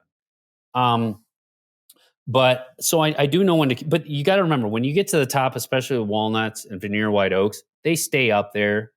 When you say, well, that's a top and it's a bell curve, that top of that bell curve still years, Mm. years. So if you don't get, so I'm just like, me, could I get to some today? Sure. Is it going to hurt if I wait 5 more years? No. So I'm just like, I don't want it right now. The market's not good right now.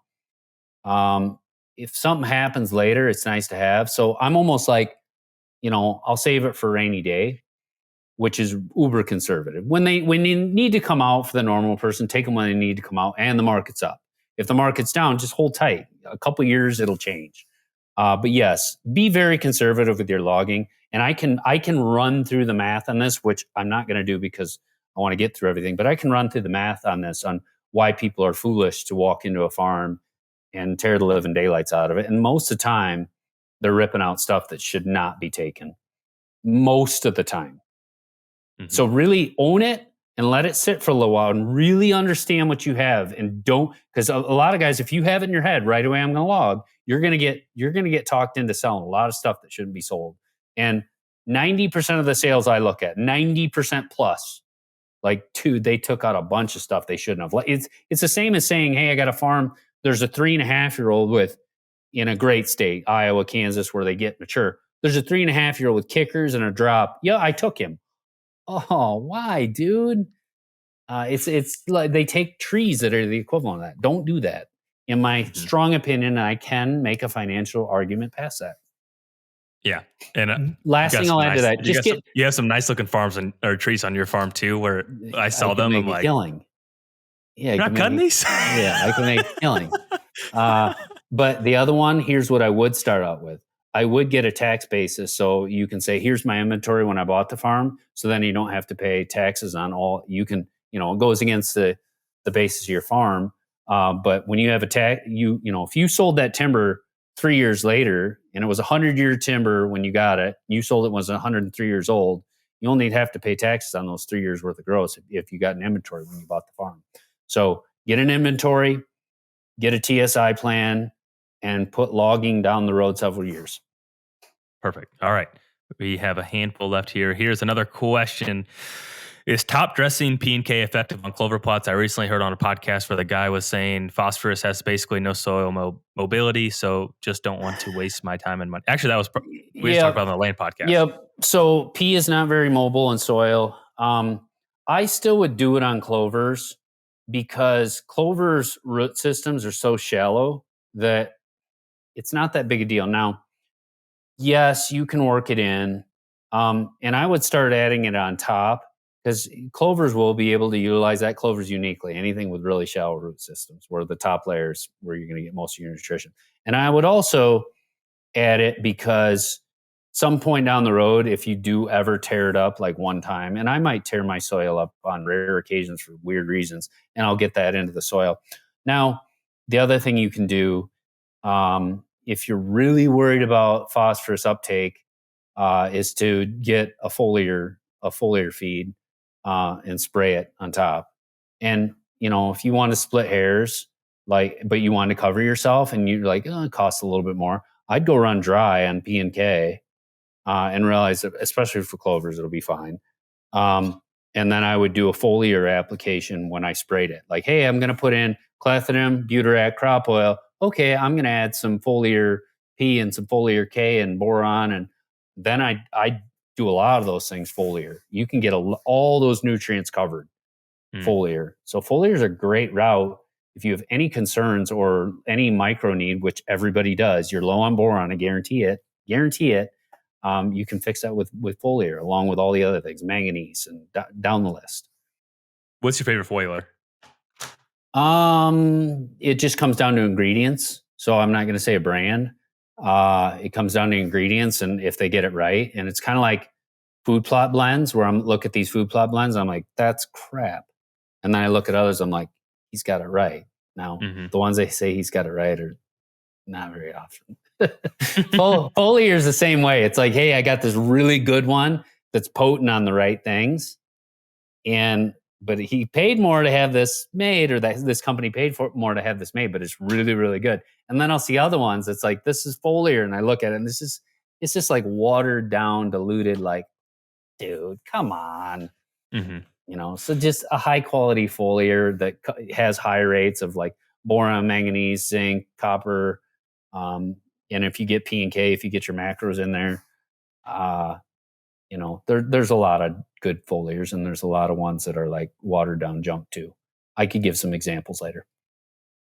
I have a plot that's standing soybeans right now. I want to do crimson clover cover crop, then do brassicas in the spot next year. Would you oversee the crimson clover this fall or wait till spring? And he's along the I-80 corridor. I would probably do it now. I-80's right by me. I am 5 miles from I-80 right now. You could do it now. Especially if you want it for the following year. So crimson, if you put it in the fall, crimson's an annual, but when I put it in the fall, it's always there in the spring. It's just fine. So then you have, you've got a little bit of fall growth. Some of that stuff stays green in the winter, really, even it's small. And then it's fired right up in the spring and it just gets luscious so quick. So I'd actually do it in the fall. And then it's a little bit extra money, but you could add a little bit of like red or ladino or alsike to that as well. Crimson's one of the better ones because it does fix so much nitrogen. But if you add a couple more, maybe you're just like, okay, I'm going to do all crimson, but I'm going to add just a little bit of white, a little bit of red, a few different things. Then he gives you a little diversity, which is desirable for the deer, even if you're going to kill it later. I still do that, and it'll still fix tons of nitrogen. All your nitrogen needs you will ever want will be from that clover patch. And just having a little bit of diversity of the clovers is kind of nice. For on an acre, we're talking, okay, he added this, and this, and it costs $10 more or something. Yeah. $15 more or whatever. It's not much, but I would add a little diversity. How do you manage a TSI cut 5 to 10 years after it was completed when it grows up enough that there is no sun on the ground but high stem count? Burning is too regulated in my state for me to do it. I do this without burning. I burn little patches, very little, but the rest of it I take care of myself. I just go back every 3 years, and I will be like, I missed this, or this needs to be more opened up. Over there I want to tweak it. I go back every 3 years. Now realistically, I would say everybody could go back every 5 years and just, this started filling in, go cut it back down again. And, I'll find an area that I'm like, this did come up all hickories here. And I did TSI before and filled in with a bunch of hickories, not doing any good. I'll just level it out and I'll create a new, even if you're like, it's 5 acres. Well, I'm going to go back 5 years later and I might take a half acre here and be like, it's kind of junk. Let's open that up. And I might look over there and be like, there's 20 trees around here. I can hinge cut those, add to that. On TSI, I had already done. And then this got out of control over here. I'm going to open some lanes up or create some paths or whatever. I go through every 3 and I just go back and then I want all successional growth through my timber, different stages. All throughout my timber, you'd be like, that's 5-year growth. That's 50-year growth. And within 100 yards, you can be like, that's, those trees are 300-year-old white oaks. Right next to those, whoa, there's a clear cut that's 1-year growth now. There's all these changes constantly. Well, it means if you want, clear cut, 1 year growth, it means you're constantly in there making these openings. And it does not take much time. This is like one day, 1 day I spent in there, half a day. Heck, I've gone in there with like 3 chainsaws just filled up, and I just ran through my chainsaw gas, bar and chain oil. It took me an hour and a half. Good, done. I see you in 3 years, trees. Once every 5. So yeah, it's not hard at all. This is not a lot of time. Thoughts on ways to limit EHD impact aside from limited mud around water holes? So there's that EHD fence that came out that I got texted to me about 500,000 times. What do you think of this? I didn't see it. EHD fence. So EHD, and then they did the dash with fence. So it's like defense. Oh, it's the water treatment deal. Yes, water treatment. Okay. So yeah, absolutely merit to that. Now, then you just got to go, expense wise, does that make sense? But what you want to do is get the organic matter and lack of oxygen fixed in your watering holes. That's the big thing. Organic matter muck, that's where midges are going to breed. So deep, steep, shallow banks with clay with not a lot of soil. You don't want organic matter going in there. So water treatment is one thing. I had that EHD pond where I'm like, oh my gosh, this is where it's on the edge of my farm, and those deer will get over by the cattle, and this is where I always find the deer. And I cut the dam out of that thing and drained it out, and now it's drying. And I mean, it was, say that pond was 1 acre, it was probably 2 foot deep of water, and it was probably 8 foot deep of sludge. Well, now there's no midges coming out of there because I ripped the dam out. There's no water. They need standing water. So there will be no midges that come out of there. No more deer. And when I drained that pond, it was all stagnant water, just nasty, stale, stinky. That's what midges love. Well, when I drained it, there was just deer skeletons everywhere in there, preserved. I was like, I'm going to find a woolly mammoth eventually. I was going to ask if you found dead deer at the bottom of the They were everywhere. Wow. They were everywhere. I brought the one of the head guys from the DNR to my farm. We did a little farm tour, and I showed him my EHD pond. We looked at that, and he's like, we talked EHD for a long time. And I mean, data and where it comes from. And yeah, Iowa's got a ton of data on EHD, like scientific data, where it comes from. They know a lot of information. Will that ever be publicized? I have all the info. All right, shared the info. I also have the Epstein list. And the video the EHD stuff is actually really fascinating, and I'm just two like nerds. We just sat there for an hour just going over the data and the strains and where it came from. But yeah, clean water, high oxygen, good plant life if you can get certain plants, and that's getting in the weeds. But clay banks, if you were to make one, just super deep, super steep clay without organic matter. You don't want like stagnant, shallow, mucky water that where you pick it up and it stinks. You got to get rid of those things. That's where the midges come from. Speaking of Steve-O, are you ever going to do a farm tour for us? Hey, great question. Sure. All right. I've done a lot of farm tours. It is cool. We just need to document. I just take. So I always take the guests who I want to take. Like I had the DNR out, and I've had in like high end, like they wanted to see some really cool things, and we just had fun with that. I've had you out, and then I'll hear from people that are like, yeah, this guy, he brings people out to his farm, and he charges like $30,000 with because you got to pay. All these people have to pay to go see his farm. I'm like, I could do that, but I feel kind of weird about it. I don't think I could do that. I could do it in that, like, my farm is, you tell me.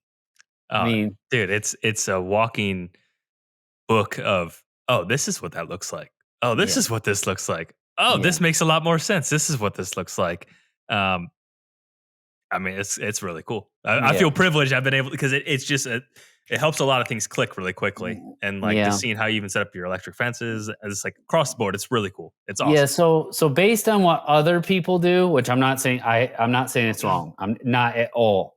But I could be like, this, you got to see this. And hey, we're doing a 1-day thing. It's $2,000 a person. It will blow your mind. I could do that. I just would rather do it for help and where it makes sense or a guest What I if like. what if we did it and 50% of the proceed goes to the Iowa Sportsman's Club? I like that. See, that stuff I'm open to. Okay. See, I like business. I like making money. I like things that, but I don't want to be like, yeah, everybody, how much can I get from all these people? Yeah. You Well, if it know, helps, it'd have to be like sense of purpose behind it, right? So yeah, fair. I'm open to that. Okay. Well, if there's enough demand, maybe we'll try to line something up. 10,000 a person, and it's going to last for 2 hours. And most of that's going to be a breakfast, and I talk for 5 minutes. There's the farm, and then everybody leaves. I think you'll get some bad Yelp reviews on that one. I know you've been experimenting with various water holes. I'm debating to buy a large stock tank versus digging small water hole and using bentonite. Bentonite. Thoughts on So if you that's like have clay, the powder. That's the yeah, powder stuff. bentonite seals. So if you have clay, you don't need bentonite. If you have sand or rock, you either need bentonite or you need a liner. So I have clay, so I can just go in and I did all sorts of experimental holes where I'm like, I'm just gonna dig and make it like steep banks and grade it in, no topsoil. And it's all clay. I don't need bentonite. I don't need a tank, nothing. So if you're in a region where, and some people are like, I can't dig. Then I would maybe look at doing a tank. And maybe I'll come up with something around this. Yeah, Uh, we need to chat about that. I was I was on a farm yesterday. Not to get off a tangent. I was on a farm yesterday. This guy, I was like, this guy needs Skip to come out to his farm for a day to rectify a lot of the issues. I mean, it's a big farm. It's a bigger farm. that's exactly what I was doing today, fixing a big farm for a good friend of mine.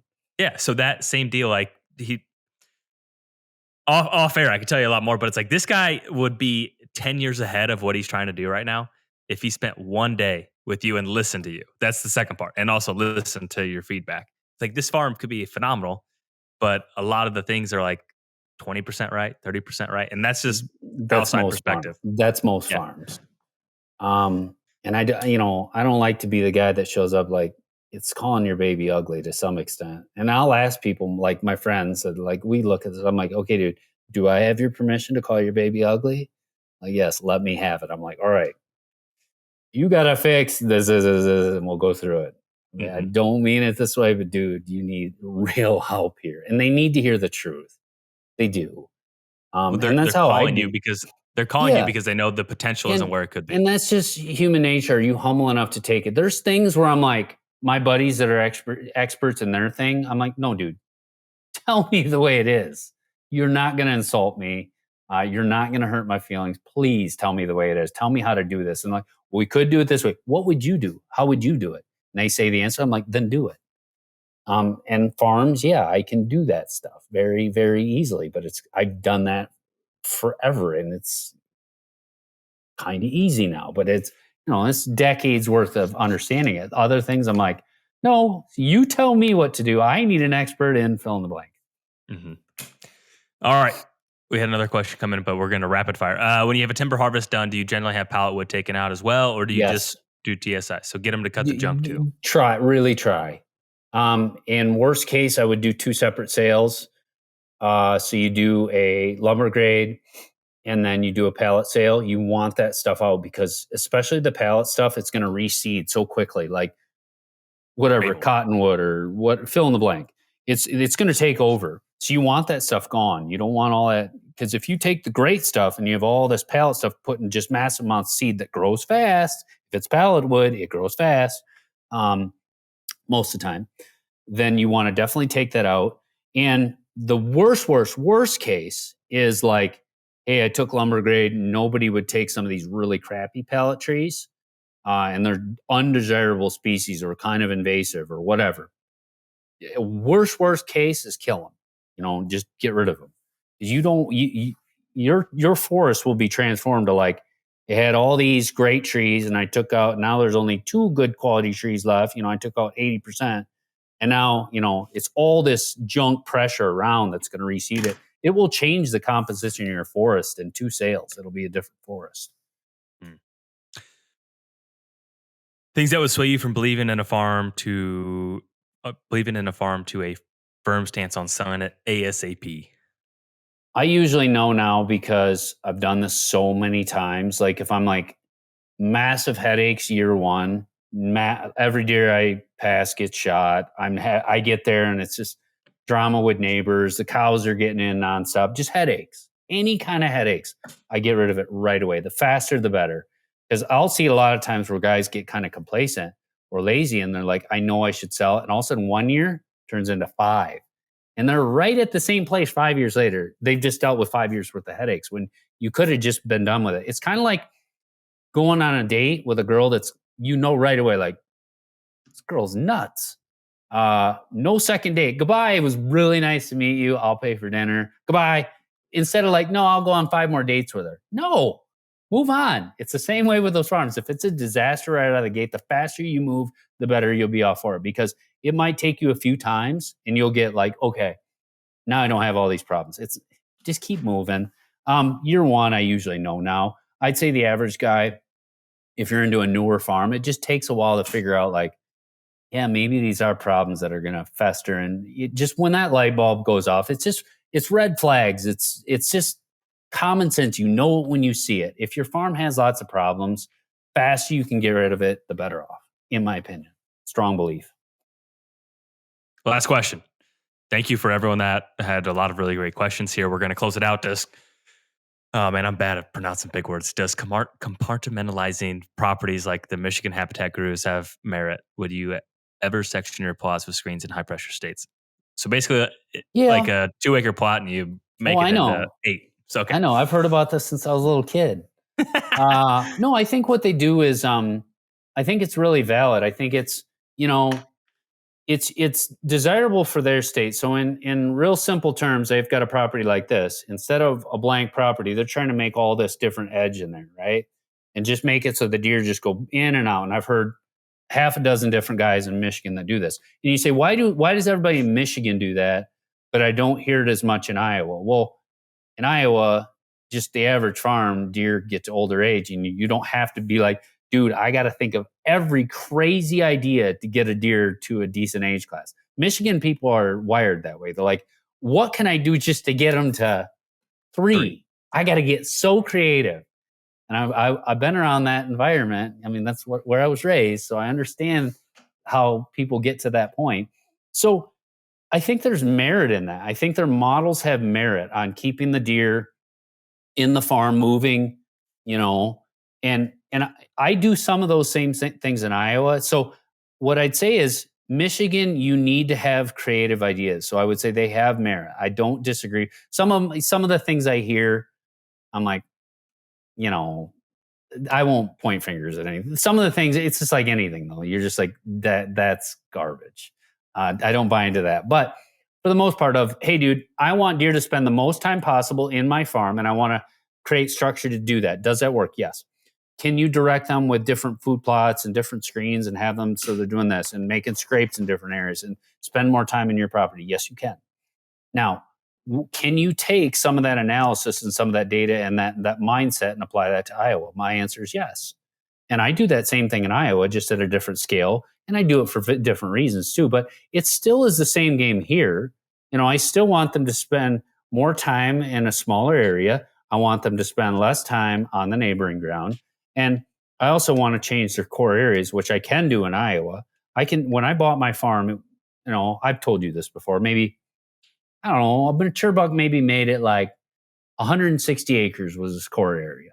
And now I'd say, with a whole lot of data, a whole lot of knowledge, and a whole lot of experience, I could say most of those bucks are like 40 acres now.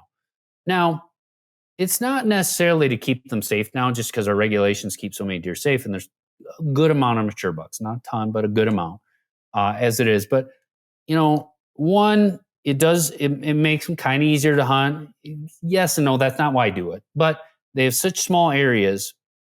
It is easier to hunt them. And, if I go over there, he's not going to be there. And then the other one, I can stack so many more bucks in there because I made this area kind of like the Michigan model where it was all compartmentalized.